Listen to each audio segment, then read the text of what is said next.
Assalamualaikum warahmatullahi wabarakatuh. Bismillahirrahmanirrahim. Alhamdulillahi rabbil alamin. Wa afdalus salati wa atammut taslimi ala sayyidina Muhammadin wa ala alihi wa sahbihi ajma'in.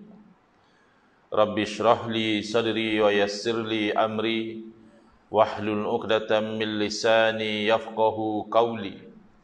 Subhanaka la ilma lana illa ma 'allamtana innaka antal alimul hakim.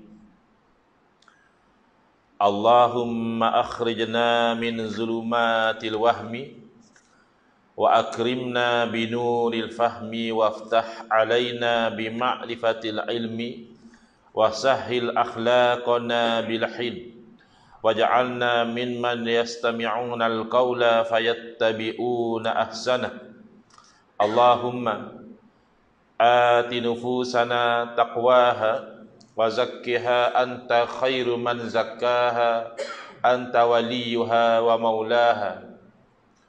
Allahumma arinal haqqa haqqan warzuqna ittiba'ah wa arinal batila batilan warzuqna ijtinabah. Allahumma anfa'na bima 'allamtana wa 'allimna ma yanfa'una wa zidna ilma wa huda, amma ba'd.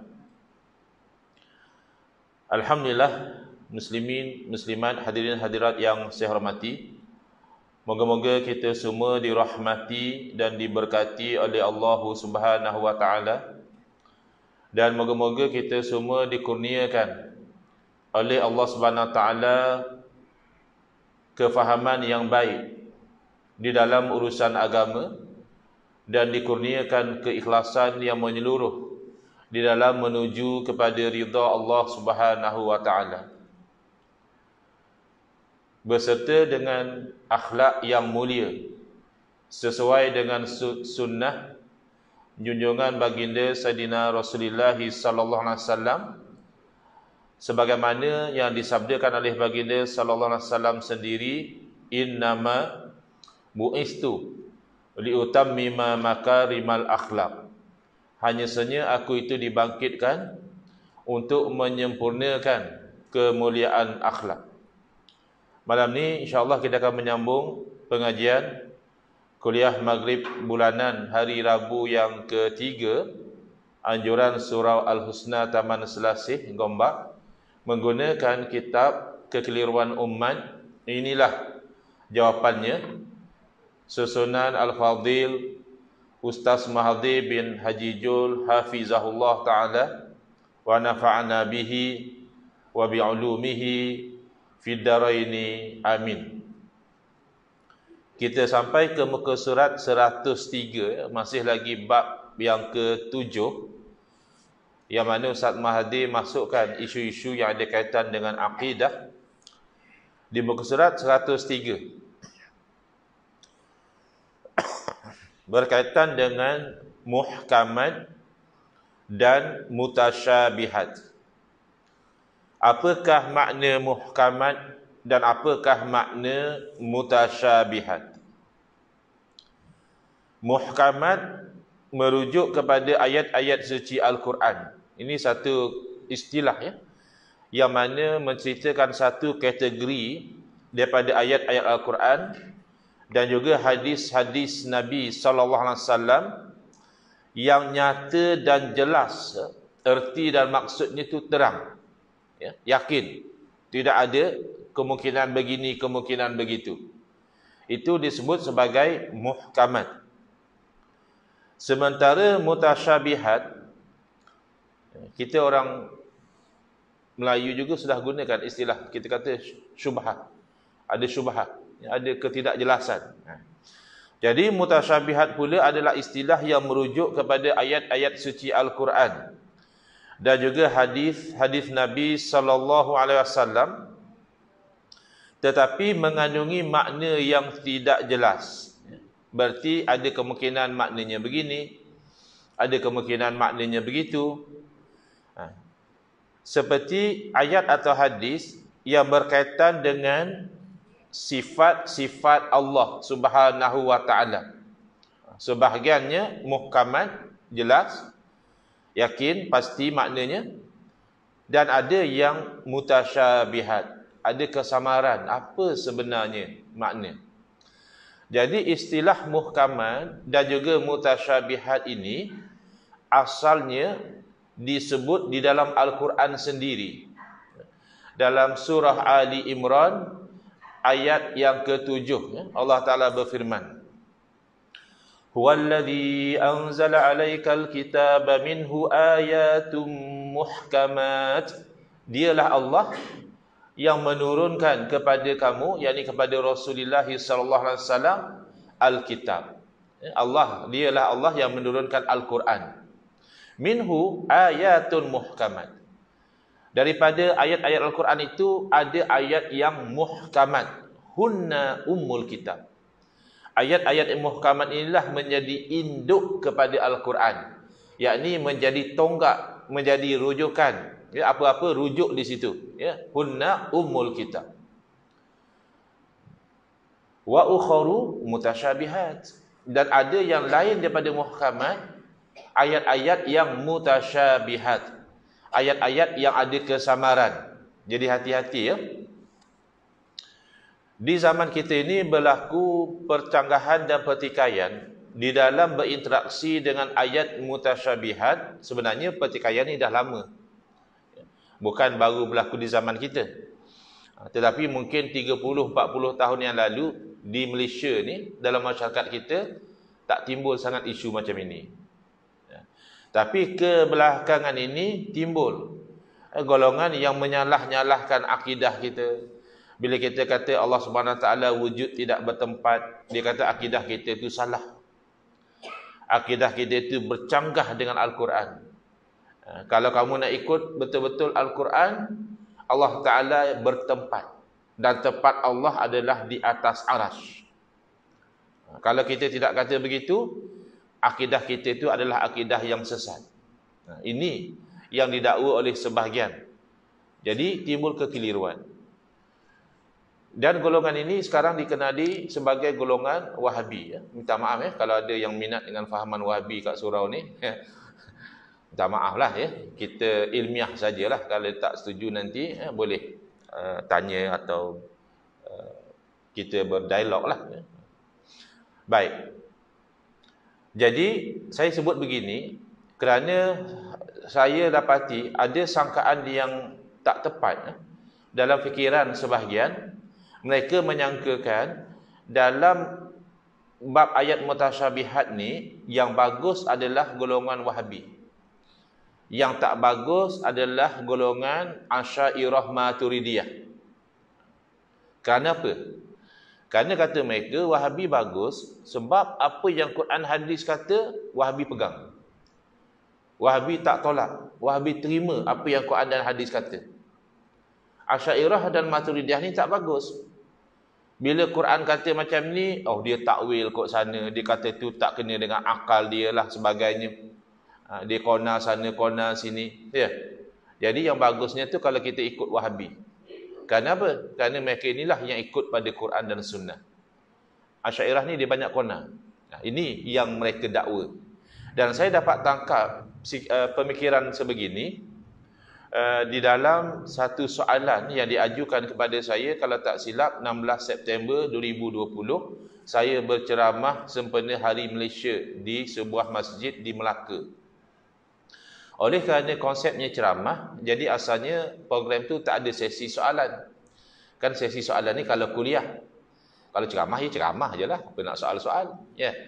Tetapi tengah saya berceramah tu, AJK atau siapa daripada pihak masjid bisik pada saya, kata, Ustaz, ada juga jemaah dia minta beria-ria nak tanya soalan. Boleh ke? Saya kata boleh lah. Dan kalau dia nak tanya, kita bagilah ruang.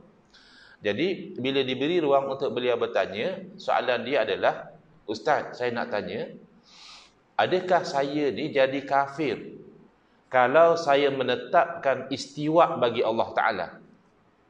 Jadi saya terkejut dengan soalan dia. Jadi saya terangkan, saya kata, Tuan, terbalik tu Tuan, terbalik. Tuan boleh jadi kafir kalau Tuan menafikan istiwa bagi Allah, Tuan boleh jadi kafir. Kenapa pula Tuan menetapkan istiwa, Tuan jadi kafir? Rupa-rupanya di dalam fikiran dia, kita ni Asy'ariyah Maturidiyah ni menolak istiwa. Hanya Wahabi yang menerima istiwa. Jadi dia nak tanya pendapat kita lah. Kalau dia pegang macam Wahabi pegang, dia kata menetapkan istiwa, adakah jadi kafir? Padahal tidak. Dia keliru di situ. Jadi saya kena terangkan. Dalam berinteraksi dengan ayat mutasyabihat, tidak ada beza antara ahli sunnah wal jamaah, Asy'ariyah Maturidiyah dan juga golongan Wahabi. Tidak ada beza. Daripada sudut kedua-dua golongan ini menetapkan apa yang ditetapkan oleh Allah Subhanahu Taala dan Rasul dalam Quran dan hadis. Isbat, makna istiwa itu diisbatkan. Tidak ada pencanggahan. Wahabi tidak tolak istiwa, Asy'ariyah Maturidiyah juga tidak menolak istiwa. Sama-sama menetapkan. Cuma berlaku perbezaan antara golongan ini, dua-dua mengaku ahli sunnah wal jamaah. Asy'ariyah Maturidiyah itu majoriti umat Islam mengaku ahli sunnah wal jamaah, bahkan daripada sekian ratusan tahun yang lalu telah diiktiraf oleh para ulama bahawa mereka adalah ahli sunnah wal jamaah. Golongan Wahabi yang muncul dalam sekitar 200 tahun atau 300 tahun yang lalu juga mereka mengaku ahli sunnah wal jamaah. Cuma ada perbezaan yang tajam antara dua kumpulan ini pada perkara-perkara yang asas, pada perkara-perkara yang pokok, perkara-perkara akidah. Itu jadi masalah. Kalau setakat ada beza pada perkara furu', perkara cabang, hukum hakam, itu biasa. Mazhab yang empat itu daripada dulu sudah ada khilaf dalam masalah-masalah hukum hakam cabang-cabang ini. Tapi akidah sama. Sama-sama akidah ahli sunnati wal jamaah. Jadi saya terangkan semula, contoh dalam bab istiwa tadi, kedua-dua Asy'ariyah Maturidiyah dan juga saudara-saudara kita yang berfahaman Wahabi menetapkan istiwa bagi Allah. Tidak ada antara keduanya itu menafikan. Cuma timbul pertikaian adalah apabila timbul soalan apa makna istiwa. Kan ayat Quran tu ada makna dia. Istiwa makna apa? Di situlah ada perbezaan yang mana umat Islam Ahlus Sunnati wal Jamaah akidah mereka adalah akidah tanzih. Akidah mensucikan Allah daripada sebarang kekurangan dan maha suci Allah daripada menyerupai makhluk. Tak mungkin Allah sama seperti makhluk dan sebaliknya. Tak mungkinlah makhluk sama seperti Allah. Okay. Sementara golongan Wahabi, dan mereka bukan orang yang pertama mempelopori. Sebelum mereka sudah ada fahaman macam ini. Mereka terjerumus kepada tashbih, iaitu menyamakan Allah seperti makhluk dengan label, dengan dakwaan berpegang pada Quran dan Sunnah, padahal hakikatnya tidak begitu. Bahkan Al-Quran mendustakan mereka. Jadi itu beza dia. Cuma Ahli Sunnati wal Jamaah di dalam tanzih, di dalam mensucikan Allah, Allah tu tak sama seperti makhluk, ada dua pendekatan. Pertama, pendekatan takwil ijmali. Takwil ni makna apa? Nanti kita akan lihat dah, Ustaz Mahdi akan terangkan apa makna takwil dan sebagainya. Tetapi secara ringkas, dialih daripada makna zahir yang tidak layak kepada satu makna yang makna itu kita serah kepada Allah. Contoh, istawa kalau nak dimaknakan dengan makna duduk atau bersila lendik atau apa bertimpuh, apa sajalah, tu tak layak dengan Allah. Maka dinafikan. Habis kalau begitu apa makna istiwa? Ya makna yang layak dengan Allah lah. Serah kepada Allah. Ada setengah tafsir dia sebut istiwaan yaliqu bihi jalla jalaluh. Istiwa adalah istiwa yang layak dengan Allah, tidak dimaknakan. Sementara ada juga di kalangan ahli sunnah wal jamaah yang mengambil pendekatan takwil tafsili, takwil secara terperinci. Lalu dialih daripada makna yang tidak layak, ya Allah duduklah, Allah bertempat dan sebagainya, kepada makna tertentu. Kalau tadi makna yang tidak ditentukan, serah kepada Allah. Ya ini dia tentukan dengan makna. Macam mana nak tentukan makna tu? Pertama tengok bahasa lah. Makna-makna perkataan ni berdasarkan bahasa. Jadi istawa ni satu perkataan yang ada banyak makna. Kurang lebih 14 atau 15 makna. Istawa boleh dengan makna duduk, istawa boleh dengan makna menetap, istawa boleh dengan makna seimbang, macam khatul istiwa, garis seimbang antara dua belahan bumi itu, khatul istiwa. Istawa boleh dengan makna menetap, istawa boleh makna menguasai, istawa boleh makna menggagahi. Ya. Jadi mereka lihat apa makna yang bila mana dimaknakan tidak bercanggah dengan akidah, maka mereka menerima makna tersebut. Tapi nak katakan confirm itulah makna di sisi Allah, wallahu a'lam. Tak ada confirm. Tapi kalau dimaknakan misalnya, salah satu makna istawa adalah istaula. Istawa ala maknanya istaula ala, menguasai. Kalau kita maknakan Allah Ta'ala menguasai arash, adakah bercanggah dengan akidah? Selari. Memang Allah Ta'ala menguasai arash. Ada juga makna istawa adalah qahara, menggagahi. Maknanya arash itu terpaksa ikut patuh apa ketentuan Allah Ta'ala. Bercanggah tak dengan akidah kalau kita katakan Allah menggagahi arash? Tidak. Maka makna-makna sebeginilah yang diterima oleh ahli sunnati wal jamaah yang mengambil pendekatan takwil tafsili, takwil secara terperinci. Jadi kebanyakan salah ambil pendekatan yang pertama, takwil ijmali, alih daripada mana yang tak layak, makna sebenar serah kepada Allah. Dipanggil juga tafwid, ya, tafwid, serah bulat-bulat. Kebanyakan khalaf mengambil pendekatan takwil tafsili, alih daripada makna yang tak layak kepada satu makna tertentu yang ada dalam bahasa dan tidak bercanggah dengan akidah. Tapi kedua-duanya tanzih. Sementara golongan Wahabi tak sama. Dia keliru dekat sini. Mereka kata Wahabi sama juga Ustaz. Dia kata Allah Ta'ala istiwa tu maknanya Allah Ta'ala berada di atas arasy dengan cara yang layak dengan Allah. Ataupun Allah duduk atas arasy dengan cara yang layak dengan Allah. Jadi yang hujung tu dah bagus. Apa pun yang layak dengan Allah. Tapi apabila kamu menetapkan sesuatu yang tidak layak dengan Allah, lalu kamu tutupi dengan ayat yang layak dengan Allah, maka tak jadi. Saya ambil contoh yang ekstrim, ya. Contoh ni ekstrim. Dan Wahabi pun tak kata macam itu. Sebab tu saya ambil sebagai contoh, supaya kita ada common ground. Iaitu, boleh tak seseorang mengatakan bahawa oleh kerana Allah Ta'ala maha berkuasa dan Allah Ta'ala maha berkehendak, maka sekiranya Allah Ta'ala berkehendak, Allah Ta'ala berkuasa melahirkan anak. Kita kata mana boleh? Allah tidak melahirkan anak.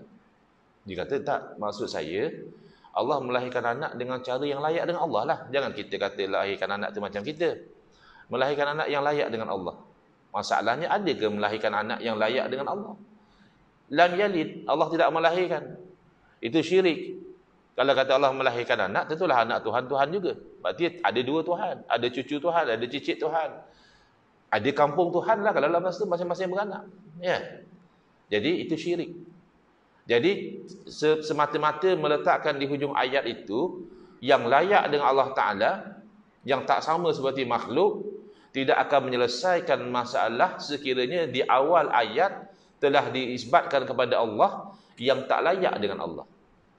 Jadi apa beza Wahabi dengan salaf? Kan mereka mengaku kami ikut akidah salaf. Bezanya, salaf tahwid makna. Makna daripada ayat mutasyabihat itu serah kepada Allah. Itu salaf. Wahabi dia isbat makna zahir. Makna istawa tu makna duduk atau menetap. Kemudian dia tahwid kaifiyat.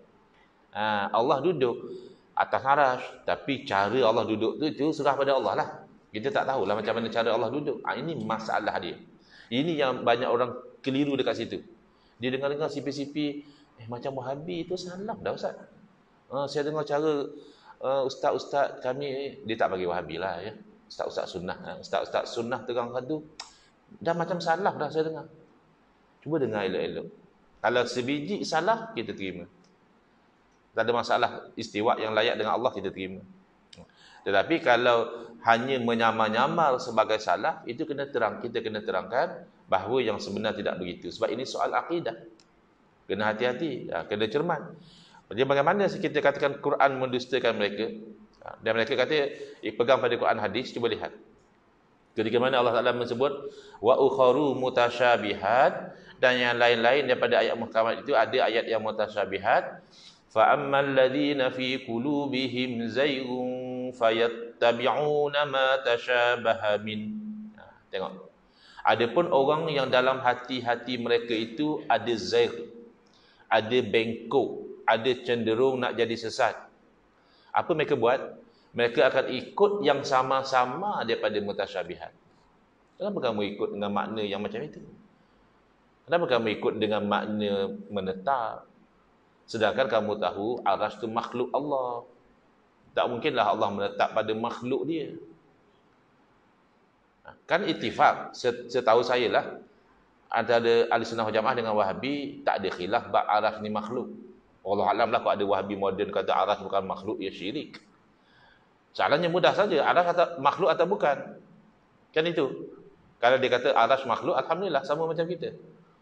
Kalau dia kata Arasy bukan makhluk, itu awal-awal sudah syirik. Berarti ada selain daripada Allah bukan makhluk. Bukan makhluk maknanya bukan diciptakan. Mana Arasy jadi sendiri. Mana Arasy luar daripada kuasa Allah. Dia syirik. Kalau diterima bahawa Arasy makhluk, maka diterima bahawa Arasy satu masa sebelum Allah ciptakan tidak wujud.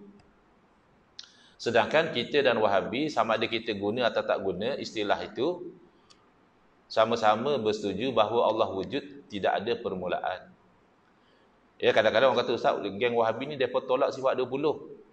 Betul ke mereka tolak sifat 20? Mereka tu duk tolak pengajian sifat 20. Mereka kata tak usah duk mengaji tauhid sifat 20. Ini tauhid falsafah, ini falsafah Yunani, ini bukan dalam Quran hadis. Ya. Tapi kalau kita cek seorang-seorang yang berfahaman Wahabi, ya, kamu percaya tak Allah wujud? Ya. Kamu percaya tak Allah wujud tidak ada permulaan? Kamu percaya tak Allah wujud tidak akan binasa? Kamu percaya tak Allah itu tak sama seperti makhluk? Kamu percaya tak Allah itu tidak berhajat kepada makhluk? Ya. Bilang satu-satu, insya-Allah Wahabi akan dia. Sebab tu jangan mudah-mudah mengkafirkan Wahabi. Ada orang Wahabi kafir, jangan. Nah, dia tak kafir tapi dia tergelincir daripada landasan sunnah. Dia sudah jadi ahlul bid'ah. Dia label kita ahlul bid'ah. Oh, saya kerap di label ahlul bid'ah. Ya. Saya bergurau je, bergurau. Saya letak gambar. Gambar tu pun bukan saya reka, tak rajin saya nak reka gambar-gambar macam tu. Gambar dah ada dalam internet. Orang tu letak gambar dua sudu dalam poket. Jadi dia kata macam inilah cara Wahabi fahami dalil. Doktor kata ambil 2 sudu lepas makan. Kan doktor selalu macam tu. Haji, Tuan Haji sakit ambil 2 sudu lepas makan. Jadi orang yang faham literal, tak ada orang faham macam itu pun. Ya? Ambil sudu tu letak, ambil 2 sudu lepas makan, simpan dalam poket. Kan tu gurauan. Mana ada orang macam itu. Cuma kita nak beritahu, kalau kamu rasa benda ni tak masuk akal, macam itulah kamu pun tak masuk akal. Memahami makna ayat mutasyabihat dengan makna yang zahir, yang literal, yang out of context. Kan tadi tu out of context, ya, ambil 2 sudu lepas makan maknanya ambil 2 sudu ubat. Bukan maknanya ambil 2 sudu letak dalam poket. Jadi saya gurau macam itu. Oh. Terus mereka marah. Ini ustaz bodoh, ahlul bid'ah. Oh, masyaallah. Ya, minta tolong dengan pokok. Dia fitnah kita pula. Bila masa kita tak tolong dengan pokok. Itu ada cerita dia tu. Semalam saya dah cerita the untold story. Berlaku dalam meeting yang tertutup. Jadi sedap dia lah nak fitnah apa saja, tak apa, tak ada masalah. Ada ruang kita saman, itu je. Ya, kalau susah-susah kita diam. Ya, untuk ke akhirat. Kan ke akhirat ada bicara lagi. Dia pun percaya, kita pun percaya, tak ada masalah. Jadi sekarang ini kalau kita lihat kefahaman mereka sendiri mengatakan Arasy adalah makhluk, berarti Arasy sebelum diciptakan oleh Allah tidak wujud. Tetapi dia dan kita juga yakin bahawa Allah wujud tidak ada permulaan. Berarti Allah wujud tanpa Arasy itu pasti. Kecuali dia nak kata sebelum ada Arasy Allah tak wujud, ya kufur. Kufur dengan sifat kidam. Atau dia nak kata Arasy pun qadim seperti Allah juga, kufur juga. Berarti Arasy tidak diciptakan oleh Allah.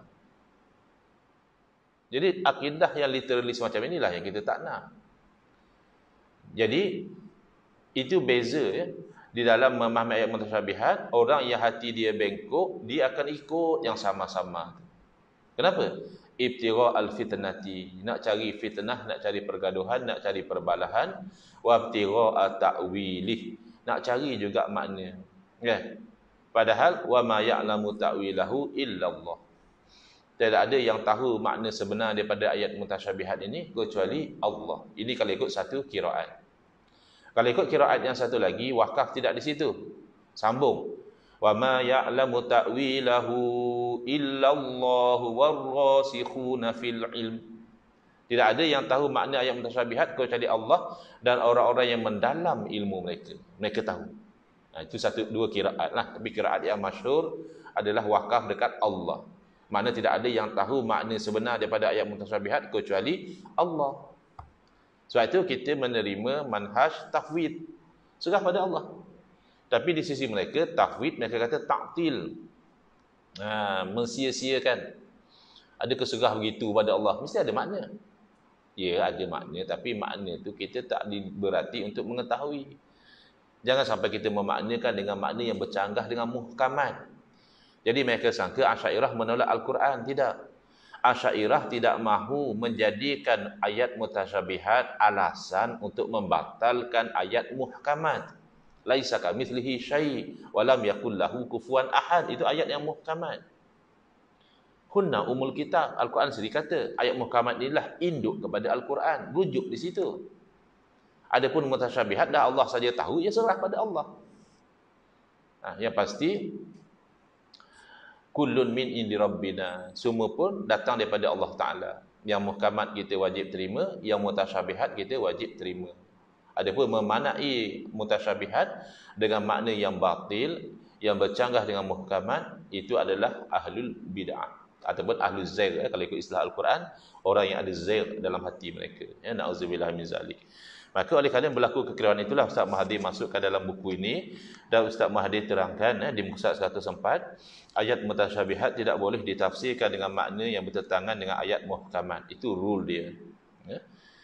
Kenapa tadi kita terima Ar-Rahmanu 'alal 'arsy istawa dengan makna istaula, dengan makna menguasai, padahal memaknakan istawa dengan istaula itu adalah Mu'tazilah.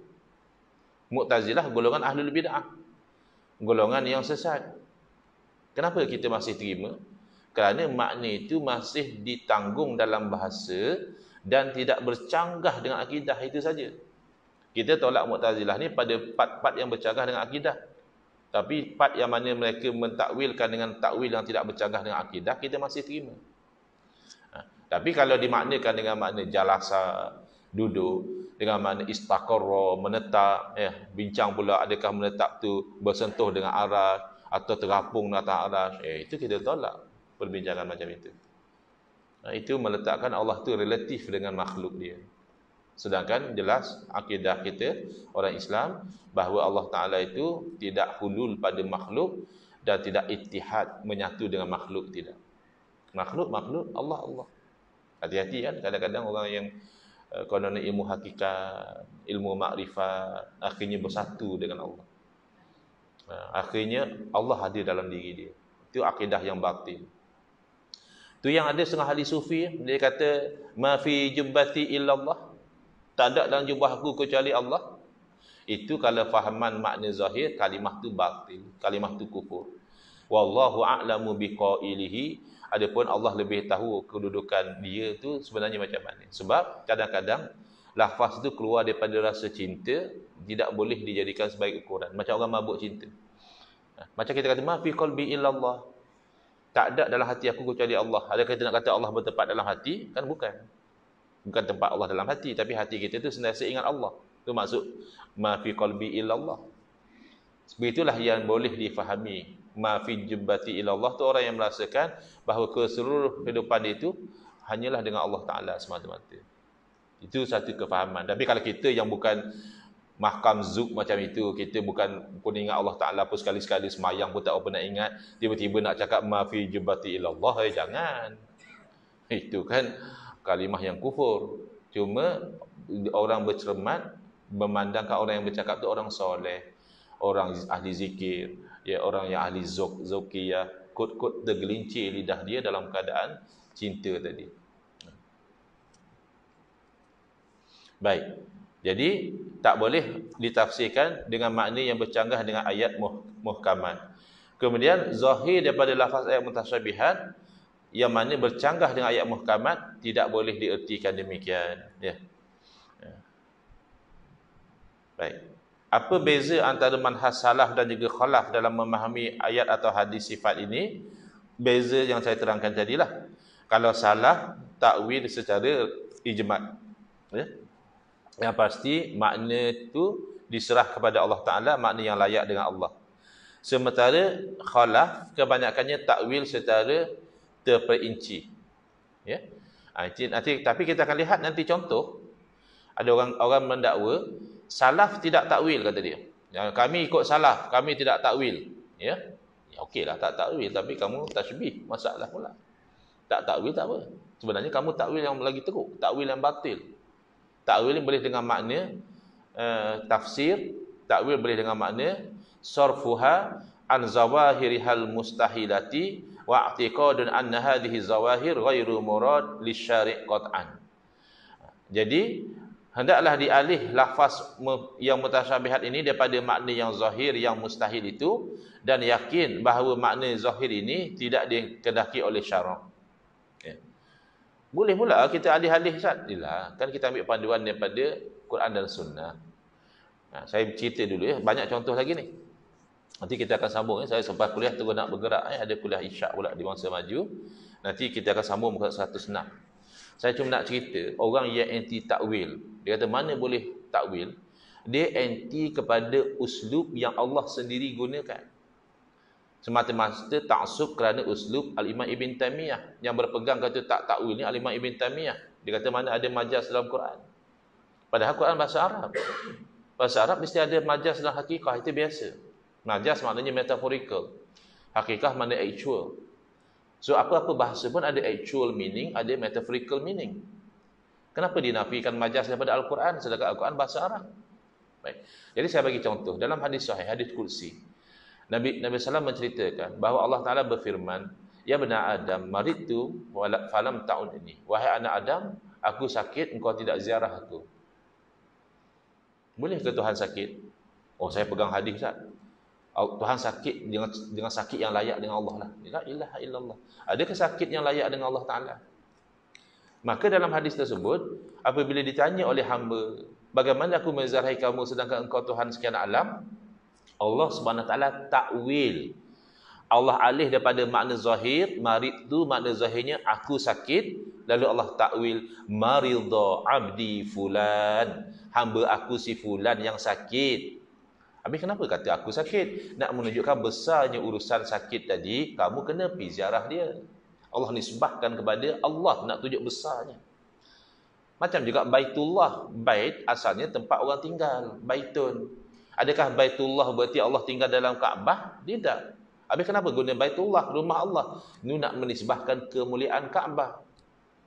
Sama juga macam masjid disebut buyutullah, rumah-rumah Allah, bukan Allah duduk dalam masjid. Maka bila Allah sendiri takwil, siapa kita nak menolak takwil? Tapi bukanlah takwil sesuka hati, tapi takwil yang didokong oleh dalil. Macam mana nak tahu? Itulah kerja para ulama akidah. Ada ayat yang ditakwil, ada ayat yang haram ditakwil. Wallahu a'lam.